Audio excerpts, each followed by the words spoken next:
While May is a relatively light month for new PlayStation 4 game releases because everything got delayed, although with The Last of Us Part 2 stuff coming out, I don't know if that game coming out in May would have been that compelling for a lot of you guys. Nonetheless, there are still some exciting games that are being released. However, they are definitely lower key. They are definitely some games that maybe you don't want to pick up on day one. Maybe you want to wait until they're on sale, until they're plus freebies, whatever the case may be.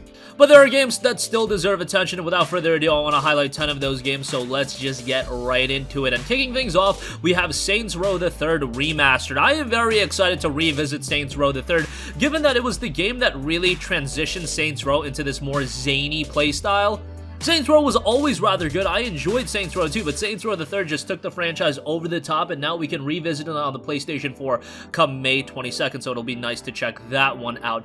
Next up, we have Monstrum. Monstrum takes the traditional survival horror formula and remixes it completely with procedurally generated levels, permadeath, and AI-driven predators, ensuring that nowhere on its derelict cargo ship is ever truly safe. This came out on PC all the way back in 2015, and it was received very well. 1,426 Steam user reviews, 90% of those are positive. The recent reviews, 43 reviews, 97% of those are positive, so people seemingly enjoyed this game on PC, and it will be coming to the PlayStation 4 come May 22nd.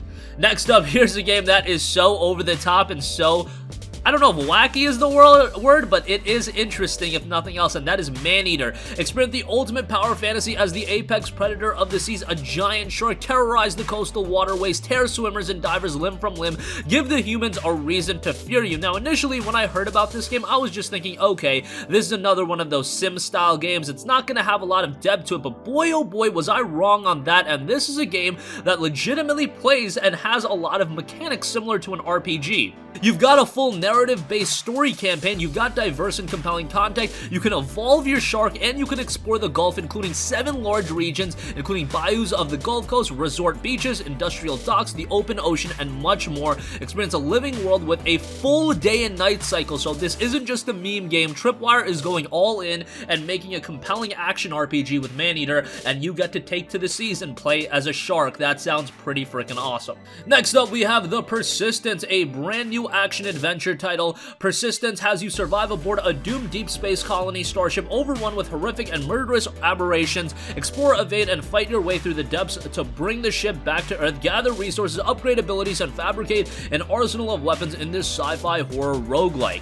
Game has a pretty unique presentation style, and it notes the death is only the beginning. The only thing that stands in the way of saving the starship is an array of clone-printed monstrosities, constantly replenished by the ship's malfunctioning clone printer. If any encounter with these foes prove fatal, Zimri's consciousness is uploaded into a new host body ready for the next attempt, so you'll be back at it right away. The Persistence is due out on May 21st. Next up, here's a remaster that I'm very excited for of a Wii U game that went very under the radar, the Wonderful 101 Remastered. Now, yes, it went under the radar, however, it did find a core audience that enjoyed the game immensely, and then they were able to raise north of $2 million on Kickstarter when they were initially looking for 50 grand. So yes, people are on board with the Wonderful 101 Remastered. The game will have you lead an army of 100 wonderful ones from around the world in this Unite action spectacular. This was a great game on the Wii U. Obviously, being on the Wii U, its audience was limited just because a lot of people didn't have that console, but it's one of Platinum Games' finer games, and Platinum Games is usually on point,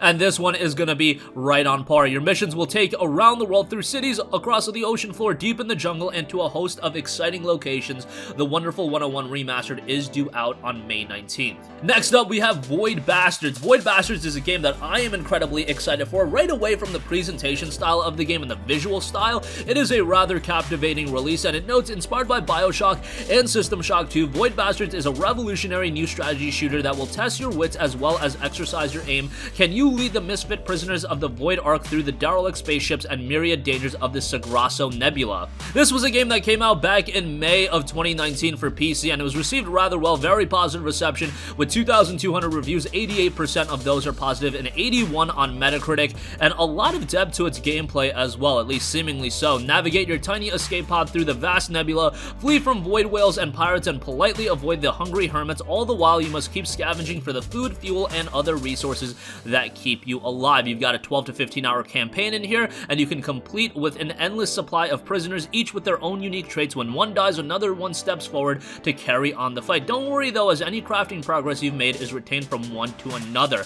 This game's going a little under the radar. It didn't even get a lot of attention on PC. However, it's published by Humble Bundle, and they've been publishing some pretty cool titles, from One Step from Eden, Temtem.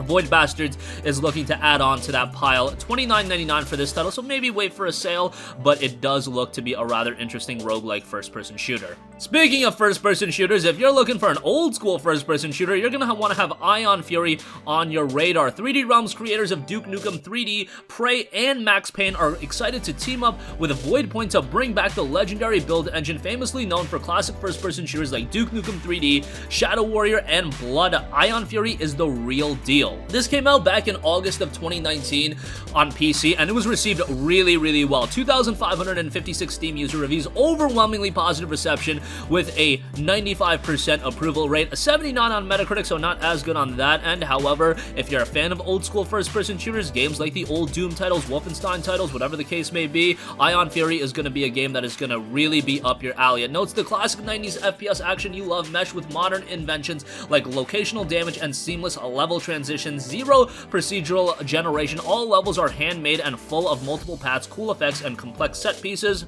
You've got a thumping soundtrack comprised of true tracked module music in authentic Fast Tracker 2 format, easy access onto level editor and other development tools on day one, plus Steam Workshop support to round things out. The true successor to classic shooters such as Duke Nukem 3D, Shadow Warrior, and Blood. Ion Fury will be out in May for PlayStation 4, and definitely if you're a fan of old school first-person shooters, one to keep on your radar, because this is one I do imagine is going to get lost in the shuffle a little bit, but it will be out May 14th. Next up, we have Minecraft Dungeons. Yes, Minecraft, one of the most popular IP in all of gaming. I know it's not up everyone's alley, but Minecraft Dungeons is a completely different style of experience. It's not your typical crafting Minecraft experience. No, Minecraft Dungeons, an all-new action-adventure game inspired by the classic dungeon crawlers and set in the Minecraft universe. Unite, fight, and survive. Fight your way through an all-new action-adventure game coming to major platforms and unite, brave the dungeons alone or team up with friends. Up to 4 players can battle together online or in couch co-op, use melee swings, hang back with range attacks,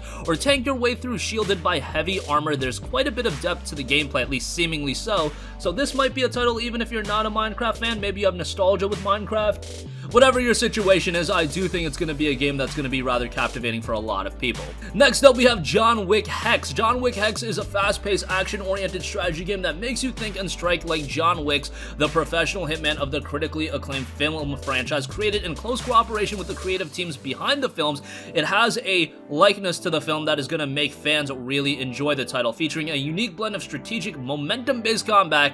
It captures the feel of the unique tactical combat from the films and blurs the line between strategy and action video game genres. Perform well and progress in the main story mode, which features an original story created for the game to unlock new weapons, suit options, and locations. Each weapon changes up the tactics you'll use and the manner in which you'll play. Ammo is finite and realistically simulated, so time your reloads and make the most of the weapons you scavenge on the job.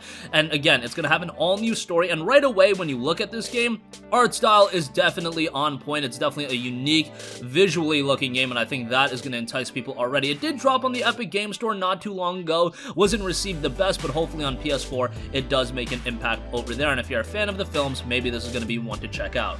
And lastly, we have Shantae and the 7 Sirens. Shantae is one of the more iconic platforming franchises, although it definitely did not have the mainstream appeal as some of the other major platformers. Shantae was always very well received, and this one notes traverse an expansive interconnected world above and below the sea, use fusion magic to change instantly between all new creature forms, belly dance to activate machinery, restore health, and more. New characters and returning favorites like Roddy Top, Sky, Bolo, and the nefarious Risky Boots, gorgeously animated TV-style cutscenes, and you've got 4K resolution hand-painted visuals on PS4 Pro, so you can check that out as well. If you're a fan of platformers, Shantae should definitely be on your radar. And that's going to conclude this video. Again, if you look up the lineup in May, there is not that heavy hitter big budget title comparatively to April where we had Resident Evil 3, where we had the Final Fantasy VII Remake. We don't have games like that, but we do have a lot of smaller and compelling titles that are pretty interesting in game design. I look at games like Wonderful 101 Remastered, Void Bastards, Ion Fury. There's something for everyone here, even if you're not picking up something on day one. I do think there are games that are going to be worth your time and money. So that's going to conclude this video. Sound off with all of your thoughts in the comment section down below. Thank you for watching, and goodbye. Hey guys, we hope you enjoyed the video, and if you did, make sure to hit the subscribe button, and if you're already subscribed, do us a favor and hit the bell icon. This way you'll be notified whenever we post a new video. That's the best way to keep up with all of our uploads, and we usually try to upload 2 videos a day. And with the bell icon hit, you'll be notified whenever we do upload a video. As always, thanks for watching.